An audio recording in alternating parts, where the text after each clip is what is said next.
नमः शिवाय, हर हर महादेव, श्री शिवाय नमस्तुभ्यम। और सावन महीने में प्रयास करो कि एक वृक्ष बेलपत्री का जरूर लगाया जाए। करोगे प्रयास?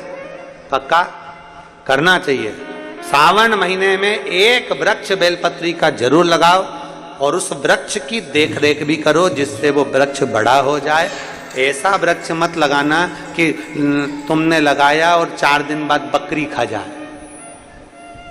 फोटो तो अपना खिंच जाता है पेड़ के साथ और पेड़ को खा जाती बकरी। वो फोटो कोई नहीं खींचता कि पेड़ बकरी खा गई। फोटो वो खिंच जाता है कि हमने पेड़ लगाया, हमने वृक्ष लगाया, वृक्षारोपण हुआ। पर वृक्ष लगाओ, मना नहीं है, पर वृक्ष लगाने के साथ में एक प्रण होना चाहिए कि उसकी रक्षा भी हम करें, उसकी रक्षा भी करें। जितने लगाने वाले हैं ना उससे दुगने। वो अभी गुरु पूर्णिमा की कथा थी सीहोर में, तो वहाँ एक मुंबई की एक दीदी आई थी। वो जोड़ा दोनों पति पत्नी का, वो हर कथा में यजमान बनते हैं। वो आगे बैठे हुए थे और जमीन पे बैठ के वो श्री शिवाय नमस्तुभ्यम बोलते हैं। अपने टीवी पे उसको देखा भी होगा। वो दोनों पति पत्नी का नियम है कि कम से कम सावन महीने में या अन्य समय पर वो कम से कम 15 से 20 पेड़ उसको लगाने का प्रयास कर, तो बड़ा करने का प्रयास कर। पर वो बता रहे थे, गुरुजी हम बेलपत्री का पेड़ लगाकर आते हैं और कोई पूरा की पूरा गमला की गमला ही उठा के बेलपत्री का ले जाता। हम लगाते और वो उठा के ले जाते।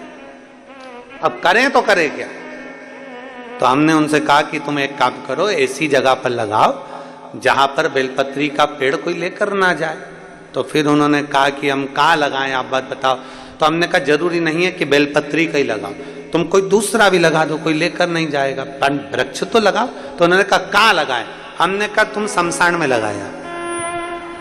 अब मां कौन लेने जाएगा?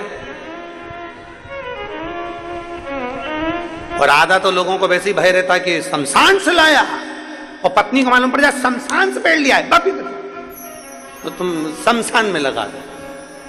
पृथ्वी हरी भरी हो, कहीं पर भी हो, पर ये पृथ्वी हमारी प्रकृति, हमारे पूरा पृथ्वी, पूरा भूमंडल हरा भरा हो, ऐसा नियम बनाना चाहिए कि पृथ्वी के संरक्षण प्रयास जरूर लगा। जितना जितना वृक्ष लगता है ना उतना उतना जल बढ़ता है। पृथ्वी का जो जल कम हो रहा है ना उसका कारण केवल ऐसा ही है कि वृक्ष नहीं है।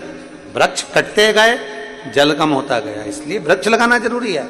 एक बेलपत्री के वृक्ष के नीचे से भी अगर कोई भूलवश निकल कर चले जाता है, 1000 अश्वमेध यज्ञ का फल उसके खाते में प्राप्त हो जाता है। 1000 अश्वमेध यज्ञ का पुण्य फल उसे मिलता। हमसे कई लोग कहते हैं गुरुजी कोई शिव भक्त बोल देता है तो उसकी वाणी प्रबल क्यों हो जाती है, प्रखर क्यों हो जाती है, क्यों?